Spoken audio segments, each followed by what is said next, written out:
programa de volta aqui na TV Novo Tempo. E se você acabou de sintonizar, não se preocupe, Wagner Cantor está bem, pode até estar nos assistindo nesse momento, mas na segunda-feira o Wagner está de volta. Só estou cobrindo aqui o Wagner nesse momento que ele precisou resolver uns problemas particulares, mas está tudo certinho com o apresentador do seu programa, viu, gente? Não se preocupem.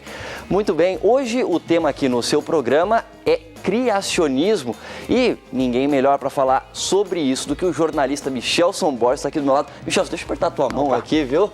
Obrigado, viu? Entre várias coisas que você trabalha na Casa Publicadora Brasileira, né, que é a editora da Igreja Adventista do Sétimo Dia aqui no Brasil. O teu envolvimento com criacionismo é grande faz bastante tempo, né? Faz quase 20 anos. Na verdade, eu era darwinista anteriormente a isso, né?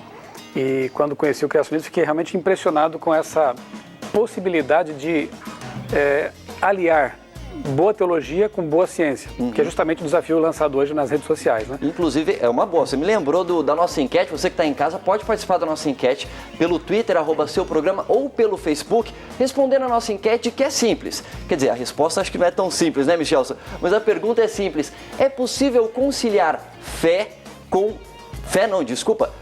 ciência, é isso mesmo? Fé com ciência. Obrigado, Leilane, que é a nossa produtora, tá falando aqui no meu ouvidinho aqui, ó.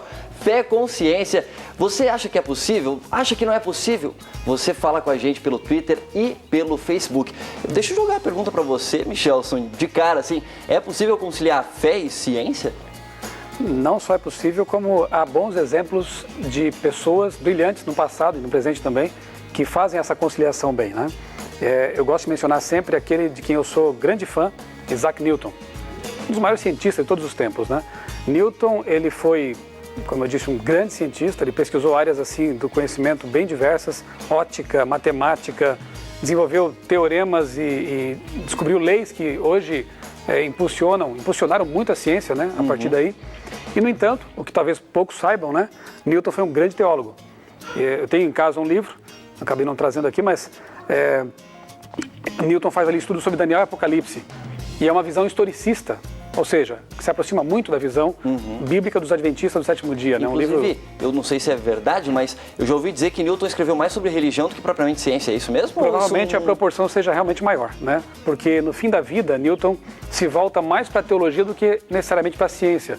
Dá a impressão assim que ele investigou tantas áreas do conhecimento, inclusive enveredando para a alquimia e umas áreas assim um pouco mais místicas, né? Naquele tempo o leque era bem aberto, né? Mas no fim da vida, Newton se volta para a teologia e, detalhe, ele se esforça muito para tentar descobrir duas coisas: a data do juízo investigativo e quando Jesus voltaria. Ou seja, um teólogo que também descobriu a teoria da relatividade, não, da gravidade. Olha só, deu um branco aqui. Mas, então, quer dizer, mostrou plenamente que é possível unir as duas coisas, fé perfeitamente, e ciência. Né? Newton, Copérnico, Galileu, né, que foi um grande cientista, inclusive nos legou no método científico, criou o método científico sobre o qual, a partir do qual os cientistas trabalham e sobrevivem hoje, né? Na verdade, alguns cientistas hoje, quando negam a teologia, estão quase que cuspindo no prato em que comem, né? Porque a ciência experimental nasce num contexto protestante, religioso. Então temos ali Galileu, Blaise Pascal, brilhante filósofo matemático, né? Que era um tremendo também teólogo, se eu posso dizer assim, apaixonado por religião. Mais recentemente, Anthony Flew, maior ateu do século XX, tornou-se cristão antes de falecer. Collins, diretor do Projeto Genoma, começa o Projeto Genoma como ateu, termina como cristão, enfim. Sensacional, hein? São pessoas que, do passado e do presente, né, que mostram que é bem possível assim, você conciliar boa ciência com boa religião. Por que eu digo boa? Porque aqui eu me lembro de uma citação de Ellen White, uma grande escritora norte-americana, segundo a qual, quando corretamente compreendidas, tanto a ciência quanto a teologia estão em harmonia. Mas quando uma delas é mal compreendida, aí pode haver divergência. E é interessante você que está em casa pensar um pouquinho sobre esses nomes que o Michelson está falando aqui, porque às vezes você é bombardeado com informações nos jornais, nas revistas, seja lá onde for na internet, com informações que parece que você está sozinho e que você acreditar no criacionismo parece que você é como se fosse um um jumento, alguma coisa do tipo, porque você só fica assim, olha, religião é só isso, religião é só isso. Mas não é, isso mostra exatamente o contrário, né, Michelson? E de certa forma, a gente percebe que boa parte da mídia faz exatamente esse jogo de convencimento de que religião não pode ter ligação nenhuma com fé e que religião não pode ter ligação nenhuma com ciência e que se você acredita no criacionismo, no relato bíblico, você é uma pessoa que você deveria ser eliminada da face do planeta Terra ou pelo menos as pessoas deveriam rir da sua cara, né? Eu gosto de mencionar como exemplo a Coreia do Sul, né? Um país em que a educação é bem desenvolvida, né? Não tem um contexto cristão como o Brasil e nem tampouco os Estados Unidos, por exemplo. E, no entanto, há pouco tempo eles estavam até retirando o ensino do darwinismo, ou da macroevolução, dos livros de biologia, porque não vem na macroevolução, podemos até daqui a pouco explicar um pouquinho essa diferença, microevolução e macroevolução, mas eles não vêm nessa história do darwinismo, né, clássico, de que a vida teria surgido de um ancestral lá primitivo, num mar primordial, né? Não vem lógica nisso. Estavam retirando os livros didáticos. E veja, a argumentação para isso, para essa mudança, não partiu da religião. É uma iniciativa que tem que ver com ciência. Isso na Coreia do Sul. Na Coreia do Sul. Estados Unidos, uma nação também desenvolvida, não é? É de lá que vem as maiores pesquisas científicas, as maiores cabeças, né, digamos assim, estão lá, ou de lá, ou importadas, não importa. Mas o fato é que grande parte da nação norte-americana é criacionista, não é? Na verdade, André, se a questão da existência de Deus ou da não existência de Deus, ou da criação, enfim, fosse algo que pudéssemos definir cientificamente, se provasse, todos os cientistas seriam cristãos, ou não cristãos, mas crentes, né? Creriam em alguma coisa. Se não se provasse, ou se provasse o contrário, Deus não existe, a criação é um mito, todos os cientistas seriam ou evolucionistas, coisa que não é verdade, né? Nem todos são, ou ateus. O próprio fato de que existem cerca de 50%, digamos assim, 40% talvez, de cientistas que são teístas e 50% a 60% talvez por cento de cientistas ateus, me mostra que a ciência como ferramenta não consegue determinar a questão da existência ou não de Deus, nem tampouco a criação ou não do mundo por Deus. Exatamente. Agora, se você está curioso ou curiosa, né, se você for uma mulher assistindo a gente, para saber um pouco mais sobre isso, a gente vai falar de alguns livros em detalhes no próximo bloco, Michelson, mas eu queria falar rapidamente de alguns livros seus que falam sobre criacionismo. Michel, você pode mostrar para a gente aqui? Ok. A gente tem o primeiro aqui, A História da Vida, foi o teu primeiro livro, né, Michelson? Foi o primeiro. Esse livro aqui, eu tenho um carinho especial por ele porque, na verdade, eu reuni aqui os argumentos que me convenceram a ser um criacionista. Por quê? Você não era criacionista? Não era. Até os meus 18 anos eu fui darwinista. Na verdade, mas isso eu não mostro, o meu primeiro livro eu escrevi com 15 anos, eu ganhei de presente do meu pai uma máquina de escrever. Olha Sou só. daquele tempo, admito. Datilografei o livro nas férias de verão e tal, e está lá. O livro é uma ficção científica e o personagem principal seria o próximo passo da evolução humana. É um projeto científico e tal. Eu guardo aquele livro lá, Sete Naquela Chaves. época você ainda era darwinista. Era darwinista, né? Eu sempre fui, assim, leitor, muito fã de autores como Carl Sagan, Isaac Asimov, Stephen Hawking, né? Sempre li esses autores que são sabidamente darwinistas, né?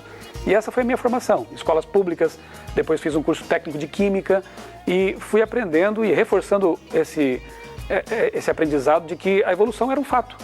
E nunca tinha ouvido falar em criacionismo. Só fui ouvir sobre criacionismo no ensino médio, durante o curso de Química, quando conheci um criacionista. E aí fiquei chocado. Que história é essa? Criacionismo? Nunca tinha ouvido falar disso. Existe uma versão alternativa para explicar as origens? E eu pude perceber que havia. Foi um processo complicado e tomar muito tempo aqui para contá-lo. Passei assim, alguns anos de tempestade mental, né? De um abalo intelectual. Mas depois eu percebi que o criacionismo realmente reúne argumentos mais substanciais, mais razoáveis, e então escrevi esse livro, História da Vida, que foi publicado faz já uns 15 anos. Essa é uma segunda edição, então, já? Essa aqui é a segunda edição, já, Muito atualizada. Bem. Essa daqui que eu comprei, eu li, tá recomendadíssimo. A gente vai falar um pouco mais sobre isso depois. Eu vou deixar você com uma pulga atrás da orelha, que eu vou fazer uma pergunta pro Michel, que ele não vai responder agora, mas é que eu já sei a resposta também, porque eu já li o livro, mas é verdade que podem existir dinossauros ainda vivos em algumas partes do planeta Terra? Pode existir essa possibilidade, Michelson? Vejamos. Bom, vejamos. A gente vai deixar para o próximo bloco aí. Mas antes da gente ir para o intervalo, eu queria que você mostrasse o seu novo lançamento, Michelson. É um romance criacionista? Explica um pouco isso aí. Ok. O livro é A Descoberta. Na verdade, eu sou coautor. escrevi juntamente com um grande escritor, um grande amigo chamado Denis Cruz, um advogado lá do Mato Grosso do Sul. E aqui, na verdade, o que a gente faz é usar o recurso da literatura. Tanta gente tem feito isso hoje, né? Harry Potter, Crepúsculo, 50 tons de alguma coisa. Enfim, o pessoal tem usado esse recurso aí abundantemente para transmitir conteúdos que eu pessoalmente considero assim bem questionáveis, né? Claro. Por que não usar então a literatura para transmitir valores? Porque o livro, embora trate de teísmo, criacionismo, filosofia, religião, ele não fica só restrito a essas questões mais assim filosófico-científicas, né? Ele também traz valores morais aqui. Fala da família, relacionamentos, né? Então, através da literatura... Leitura leve, né? Denis e eu procuramos... Bom, se é leve, eu fiz uma experiência, né? Ah, é? As minhas filhas, em casa, foram as primeiras leitoras. Quantos anos elas têm? Importante dizer. E elas estão aqui, né? Estão eu tô aqui. vendo as duas ali, olha só que bonitinhas. Qual que é o nome delas? Giovana, a mais velha, tem 11 anos. E a Marcela, a mais nova, vai fazer 8 anos. Então, 9 e 8. 9 e 8. Muito 7. bem. E elas leram seu livro? Leram o livro inicialmente como cobaias. E elas compreenderam boa parte do material aqui. O enredo, segundo elas, foi apaixonante. E o pano de fundo, que são as discussões filosóficas, científicas, né? Elas também deram certa conta dele. Então, eu acho que foi um tema muito interessante. Acredito que vai agradar os leitores de modo geral. A gente vai falar mais sobre os livros do Michelson no próximo bloco, mas se você se interessou de alguma forma, você pode acessar www.cpb.com.br